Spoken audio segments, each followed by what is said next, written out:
Alors, comment est composé l'appareil? Nous avons un cadran avec les unités en kilonewtons. Cet appareil peut mesurer jusqu'à 25 kilonewtons, soit 2,5 tonnes.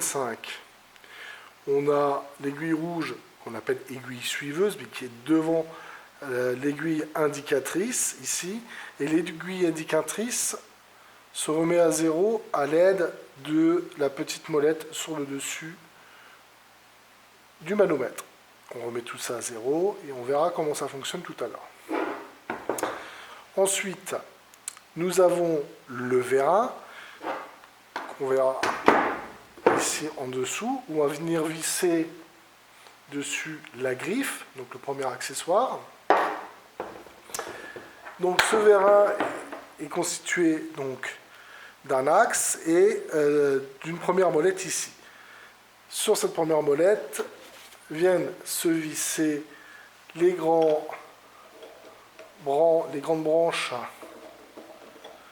de la manivelle. On en met 3, 4, 2 en fonction de ce qu'on a besoin.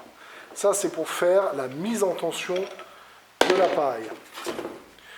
Ensuite, donc, on a la platine qui supporte l'ensemble.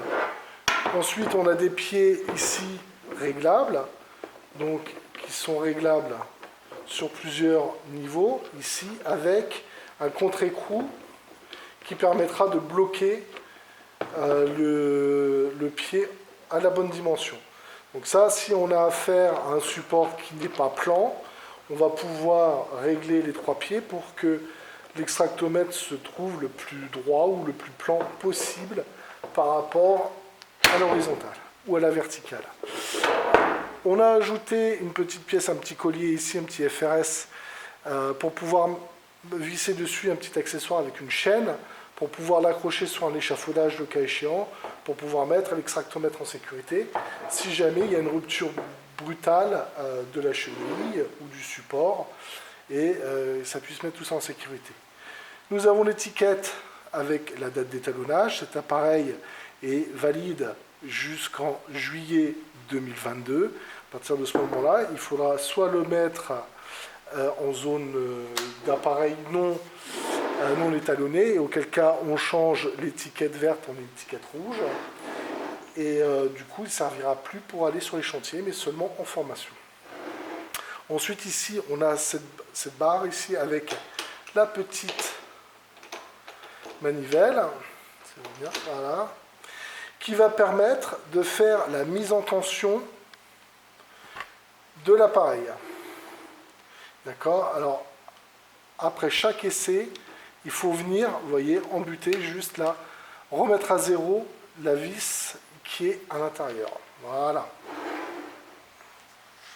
Concernant les accessoires, donc on va venir mettre la griffe sur le vérin. On va la visser à fond pour qu'un maximum de filets soit pris et éviter des ruptures d'acier de filet lors de l'extraction. Ensuite, en termes d'accessoires, nous avons des mallettes complètes, voilà, avec différents types d'accessoires. Ici, c'est taraudé, femelle.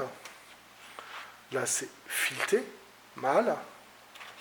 Et là, c'est fondu, pour pouvoir passer une tige filetée au travers.